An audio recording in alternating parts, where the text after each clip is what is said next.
Hello, Lisa here. Welcome back to my channel and welcome to this walkthrough of the beautiful Dreamscape Oracle deck by Matt Hughes. This is a Ethereal Visions Publishing creation, and Ethereal Visions Publishing is, I believe, a partnership between Matt Hughes and his wife Hope Hughes.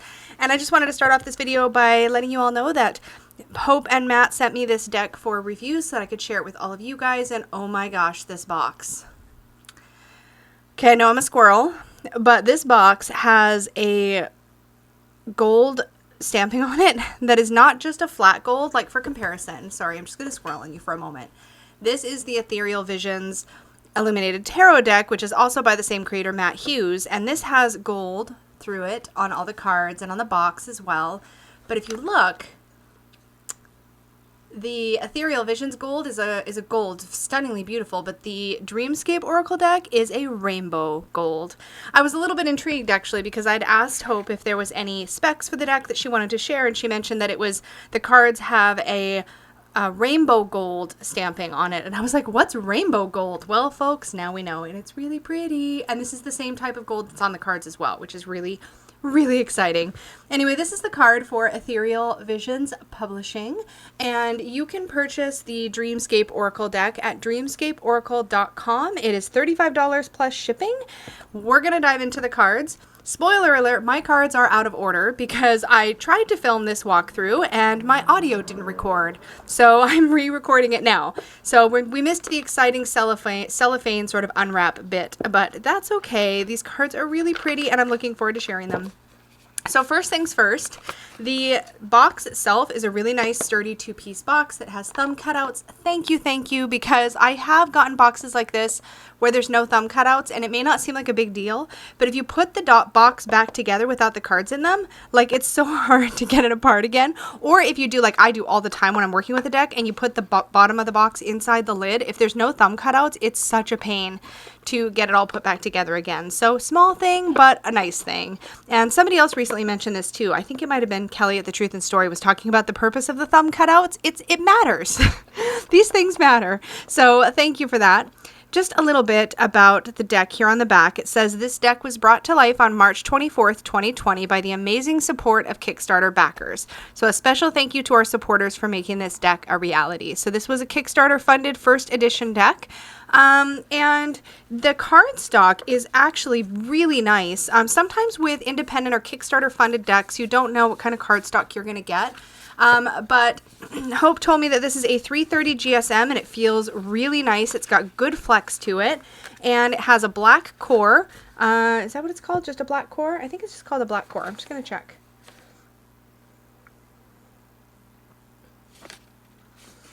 Yeah, black core. And the rainbow gold stamping on the cards. So I've already shuffled and played with these a little bit. So that, again, as I mentioned, they are out of order. And another thing that I want to point out right away is that in the guidebook, there is not a table of contents or index to find the cards. And the cards are not alphabetically listed in the guidebook, which is a minor pet peeve and something I know that is going to matter to some of you guys. But I will say that since this is, I believe, a 32 card Oracle deck, there isn't so many cards that it's like a huge pain. Like this would be a nightmare if it was a tarot deck or if it had like 50 plus cards.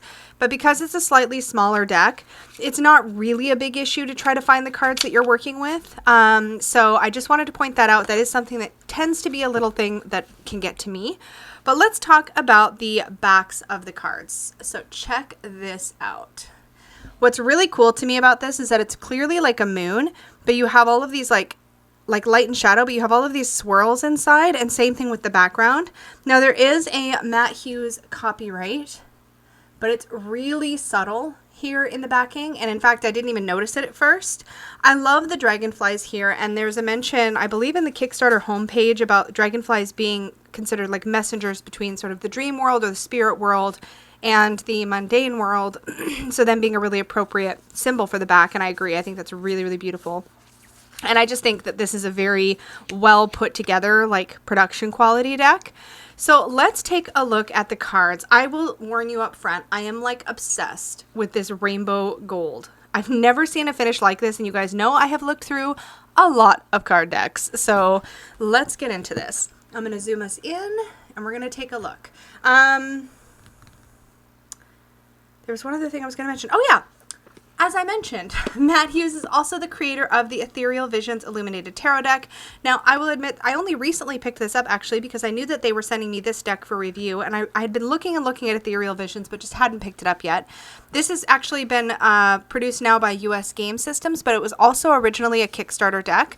Now, this one here is, as I mentioned, a similar in the sense that it has a lot of that gold accenting, but as you can see, it is a different kind of gold. So it's a really beautiful shiny gold. Looks really, really pretty on the cards.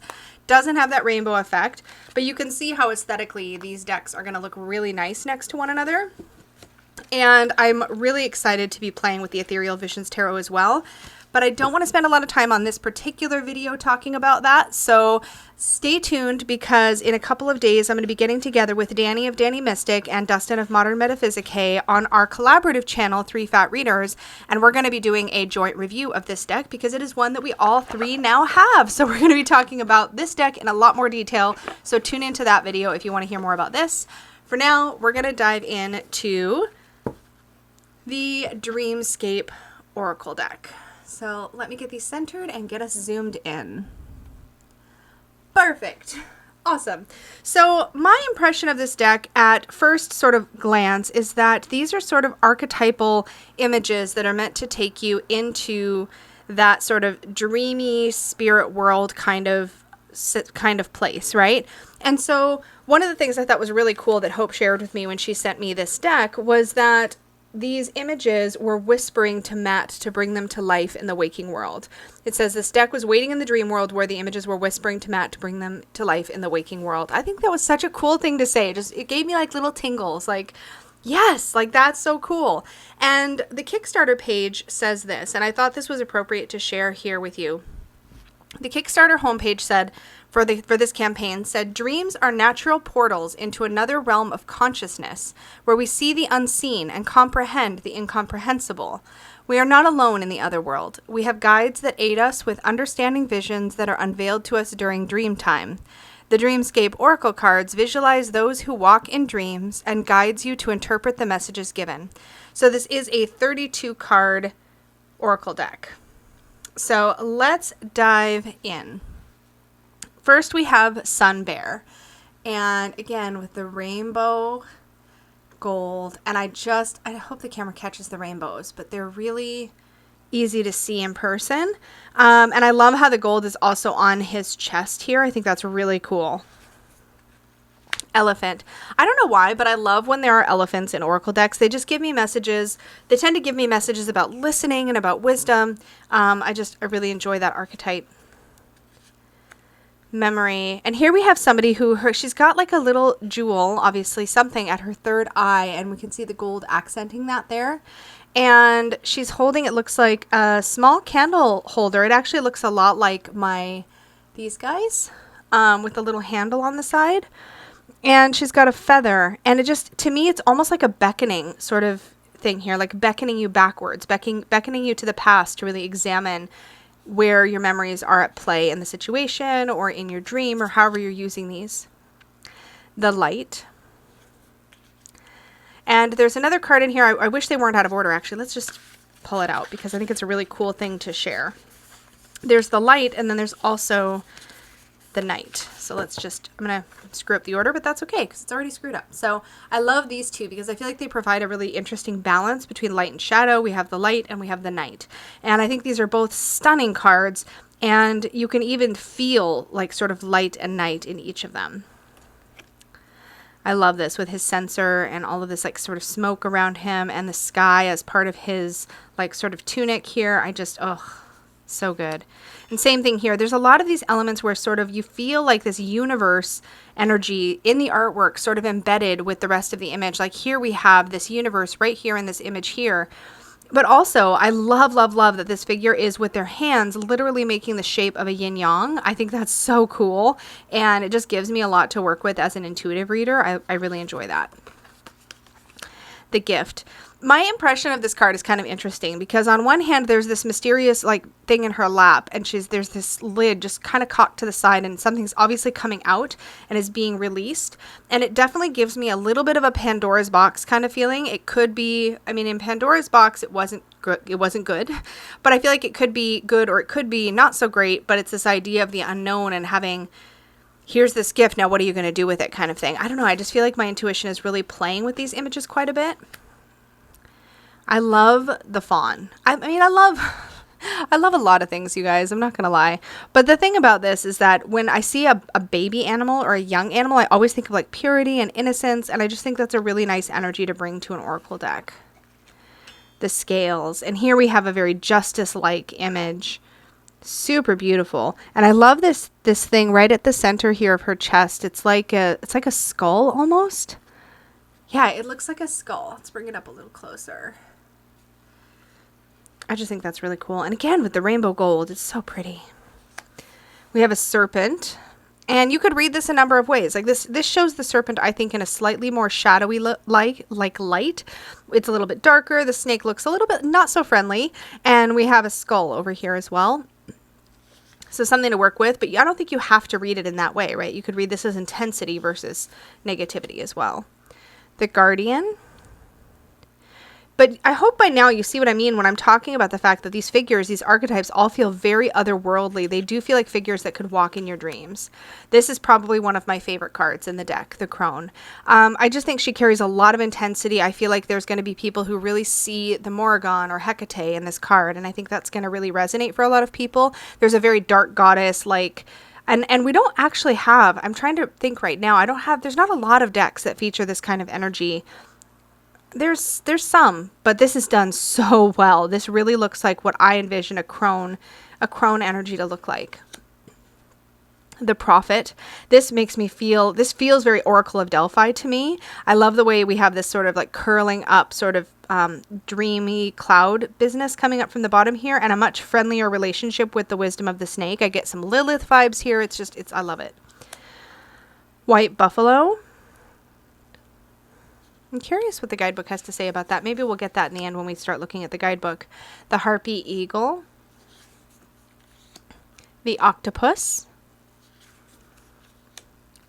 The shadow. I really enjoy when decks incorporate either a shadow work card or shadow as a concept or the shadow self, because I think that's a useful archetype to have in an oracle deck, especially when you're reading for yourself, to just have something that's going to cue you or give you that little like reminder that shadow might be at play. The spring. I absolutely adore this card, and this makes me think a little bit of the star in the tarot. Not necessarily Matt's tarot deck, but just in general star energy, because we have this figure that's clearly up in the sky, up in the universe. The clouds are below her feet, and there's this water running off of the clouds, like you could imagine, kind of like rain, but more like a fountain, or obviously, as the card says, as a spring. But I think of springs as healing places, and so this brings me a lot of that healing energy for sure. Death Mother. This is really beautiful. And you know, when I was first flipping through this deck, and I wish I didn't lose my audio on that, but one of the things that I pointed out was how we have both a crone and we have a death mother. So we have two sort of darker divine feminine energies in this deck. One has this reminds me of the Norns in Norse mythology. We like the thread that gets cut, but she's got this figure of death behind her. I also love that she has that crescent moon on her forehead, which is very reminiscent to me of the Mists of Avalon, which is a book that, of course, I love. But yeah, I really enjoy this image. Tiger. Love the confidence and courage in that image. The Selkie. Sea turtle. The fish. This card, of all the cards in the deck, is to me, I think, one of the most breathtaking, because that rainbow gold finish is on every single little scale that you see here, and it does something special in this card. It's spectacular to look at. Really beautiful. And of course, fish can be all kinds of things depending on how you read intuitively. This could be, you know, abundance and that sort of thing. Can be movement, can be returning to home. It just depends. But this looks a little bit like it looks a little bit to me like a really fancy goldfish or koi. It's really beautiful. I just really want to sit and stare at that card. The Architect. I do remember this was the first card in the deck, and I remember really feeling taken by this feeling of a figure who sort of seems to straddle the world of life and death. You have these like sigils on the arms and this very potent image here, or sort of the way the face is put together, and these moths, and you just get this feeling. This to me feels like High Priestess meets Magician meets...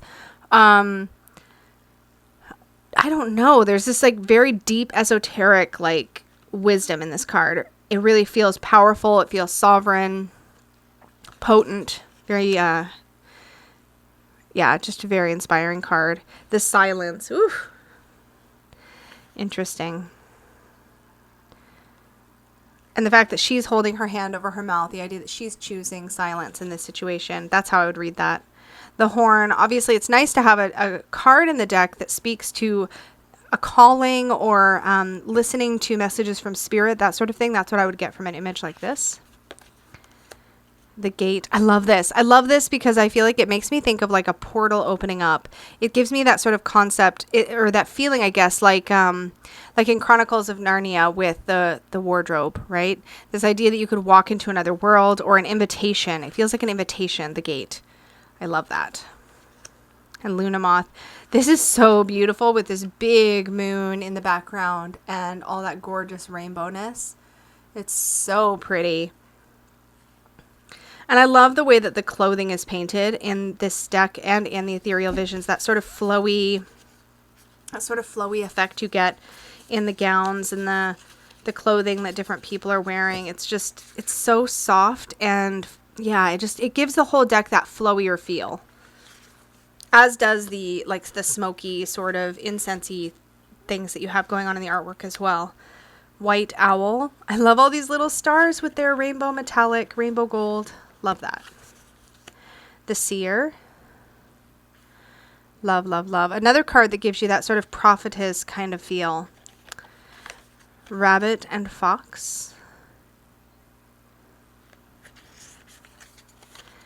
And Palomino. So let's get zoomed out and I'll show you how this shuffles. Now it is a matte deck, as you can see, and it has an anti-scratch matte coating on it.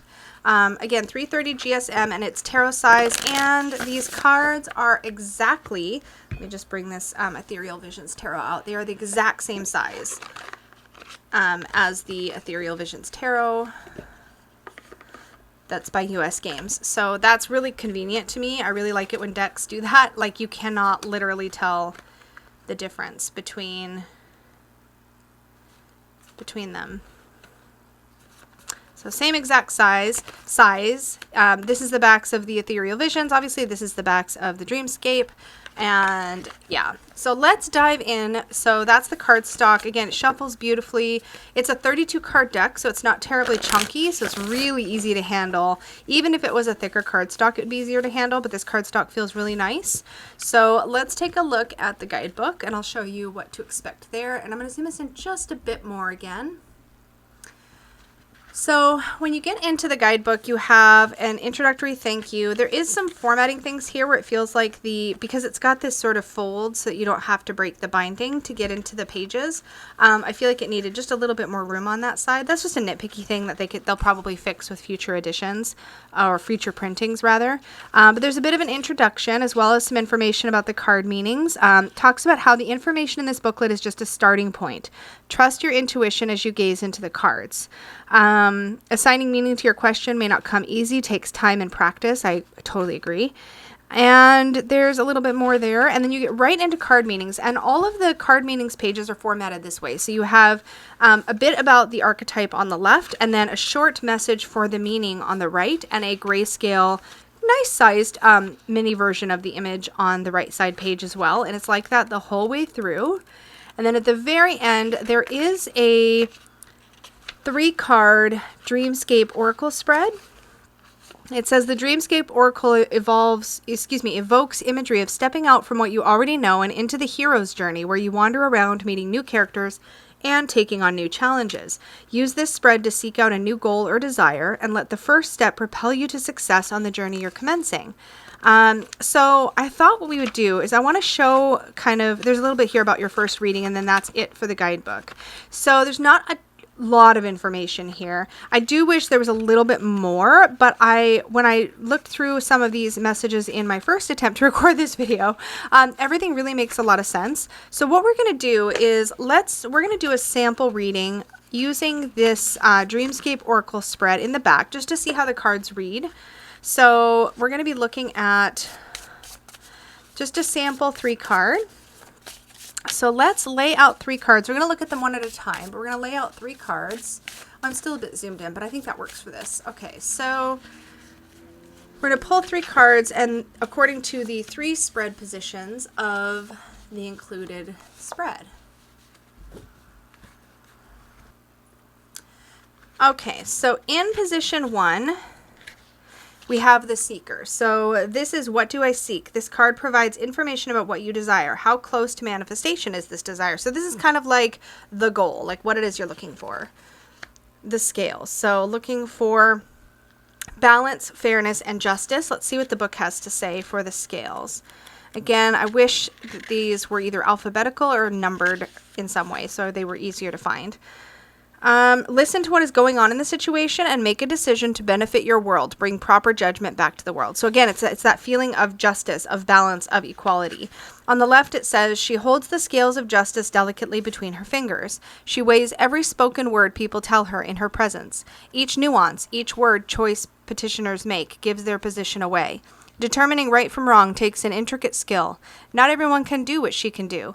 Flowers decorate her hair, showing the beauty that happens when the scales pass judgment. Her golden clothing matches the small scales dangling in each hand. If you look closely, one seems higher than the other. Did the results bring positive or negative outcomes? Only history will tell. So in the seeking, I would say that if I was doing this in a sample reading and saying, okay, the goal is to bring more balance or more fairness into one's situation.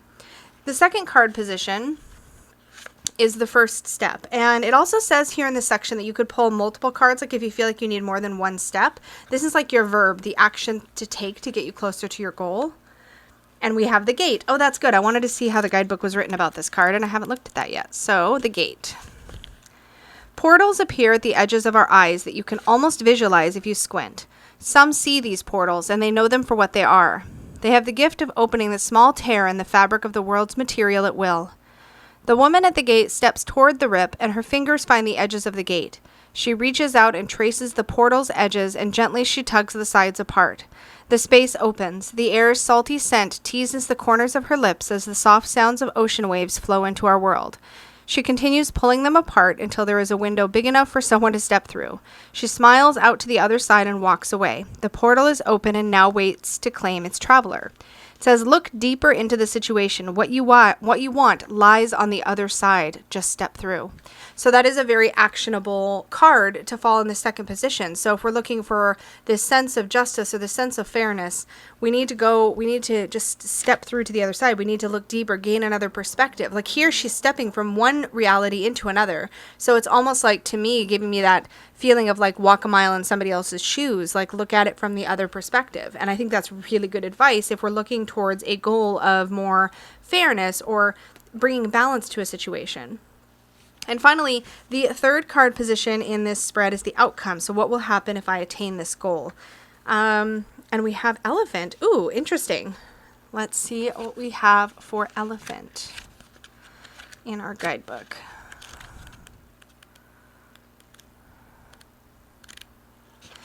Once I find it,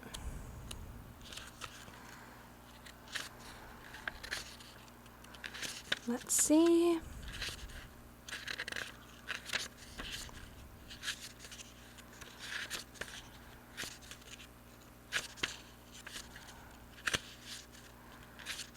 This is the thing about, I know I've said it already. I want to find the pages quicker. Okay, so it says, time to engage with others. Look towards others who can be loyal to you. It says, an elephant never forgets, or so the saying goes. However, these giant gentle beasts appear much more than that. They are highly social animals who form family bonds for life. They are extremely loyal and stick together. If the elephant has graced your home today, consider yourself fortunate and lucky indeed. Take time to think about what strengths you have and who is in your social circle. Reach out to those who you have not connected with or tackle on a new creative hobby. It says time to engage with others. Look towards others who can be loyal to you. So when we're looking at this as sort of the outcome of following this step, so we're thinking about looking for more fairness or balance in a situation, looking at it from another perspective, and then we get this sense of loyalty from the elephant card. To me, that tells me that the reading is essentially saying if you're looking for more fairness and balance, then it's going to be important to look at things from the other person's perspective, and the result of that will be a deepened or strengthened, more loyal relationship in that situation, right? A deeper, more authentic connection with that person.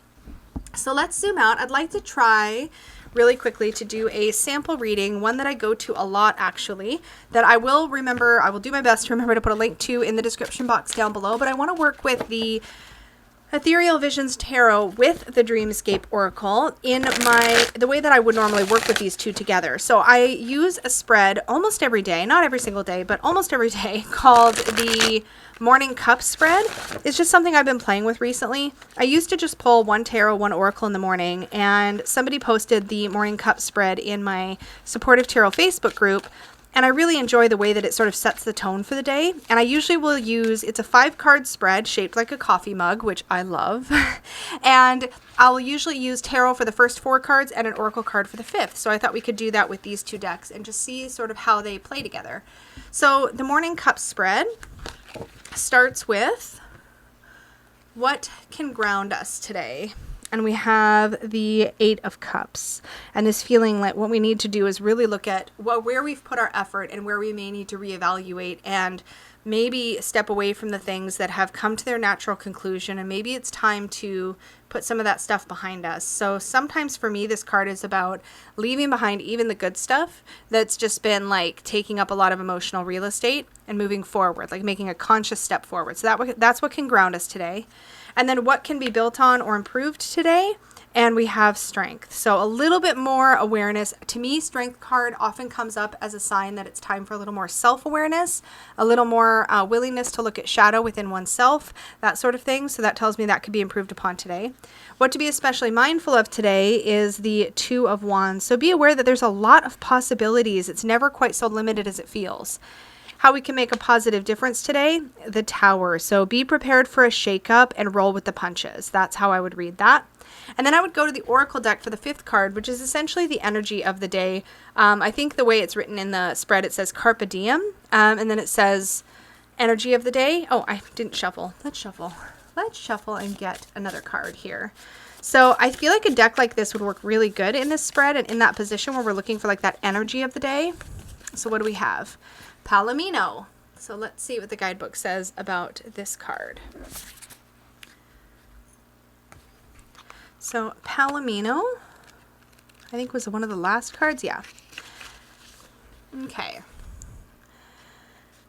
Horses are among the longest surviving companions to humanity throughout the ages. They are reliable, loyal, and hardworking creatures, often associated with power, speed, and strength. A Palomino refers to a breed of golden horses found in the American West. The majestic white mane and vibrant chestnut coats of the Palomino makes them stand out from the other horses. They are well known for their unbridled wildness and strength of will. When Palomino comes into your world, it's time to pay attention to your needs, step up to do the work, and get those projects done. Conversely, allow yourself to step out of the stables on occasion. The Palomino also reminds us to run wild and be free to soak in the warm summer sun while you can. Allow yourself to roam free on occasion. Time to put in the hard work to meet your goals. So to me, particularly when I see the Tower and this concept of like running free, that tells me that the energy of the day, while it is going to involve some shakeups, the Palomino's energy advises us to, again, roll with the punches. Don't be afraid to like put in the effort to regroup and make sure that things go smoothly. I do think that these aesthetically, this Oracle deck obviously looks beautiful with Matt Hughes' tarot deck. I think they pair really nicely together. And I do think I enjoy working with these cards more like sort of one at a time. I feel like you get a lot more depth out of each card if you're sitting with them sort of in smaller spreads. I don't think that I would go for this deck for a really large layout. I think I would tend to stick to 1 to 3 cards. I think that's a really nice balance. but I do like how it works with the ethereal visions, so that's really lovely. Again, for more of my thoughts on ethereal visions, definitely tune in a couple of days to the collaborative channel that I share with Danny Mystic and Dustin over at Modern Metaphysique, and because we will be doing a discussion, a live stream talking about the Ethereal Visions Tarot, so tune into that. But for now, this is the Dreamscape Oracle deck. I am so grateful to have had a chance to show you guys all of the beautiful cards and talk to you about what to expect with this particular deck. There will be a link down below to the website, which is dreamscapeoracle.com. The deck is $35 plus shipping, so definitely check it out. Let me know in the comments down below what you think of this deck. I think it's beautiful. I think it's absolutely beautiful. Thank you again to Hope and Matt for sending me this deck for review. It is a pleasure to share this with you guys. Please do be sure and like this video if you enjoyed this walkthrough. Subscribe if you are new here, please, because you will see more of my videos in your feed. And I do lots of things like this. I do at least one deck walkthrough a week currently, and I also have an anti-haul series and a Say Yes to the Deck series and a whole bunch of other fun things in the works. So definitely subscribe so that you see all that stuff coming up in your subscription feed. And if you want to book a reading, you can do that over at supportivetarot.com. Thank you so much, and may your magic always shine from the inside out. Bye, guys.